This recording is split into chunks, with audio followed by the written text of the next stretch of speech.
আপা আসসালামু আলাইকুম। ওয়ালাইকুম আসসালাম। এটা কি তৈরি করছেন? এটা জামদানি শাড়ি। আসল জামদানি? আসল জামদানি। ঢাকাইয়া জামদানি। হ্যাঁ। এটা কতদিন হলো তৈরি হচ্ছে? এটা এক সপ্তাহ তৈরি করতে লাগে।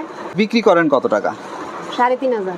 3,500 এর শাড়িটাতে কাজ থাকে কয় হাত পর্যন্ত? 12 হাতেতে 3 হাত বাদ আর বাই কাজ। 9 হাত কাজ থাকে। বিক্রি করার পরে আপনারা তো টাকাটা পান, তাই না? হ্যাঁ। তো আপনারা কত টাকা পান মূলত? আমরা মনে করেন শাড়ির দাম তো কম, এই টাকা পাওয়া যায় না। দুইজনে মনে করেন আমারে দেয় 1000 আর ওনারে দেয় 2000। আপনার 1000 কেন, ওনার 2000 কেন? ওনাই তো ডাইনে বুনে আর আমি বামে বুনি। হেল্পার আপনি? হ্যাঁ, হেল্পার। কত বছর হলো বানাচ্ছেন? আমি প্রায় 15-16 বছর হইব। মূল তাঁতি হতে কয় বছর লাগে? মূল তাঁতি হতে বেশি সময় লাগে না, আবার লাগেও অনেক। তো এটা তো চলে না, কাপড়ের দাম তো আর বাড়াইলো না। আমরা পরিশ্রম করি দিনে রাতে খাইতে, কিন্তু কোনো ফজিলত হয় না। আমাকে কাপড়ের দামটা যদি একটু বাড়াই দিত, তাই আমরা একটু ভালোভাবে চলতে পারতাম।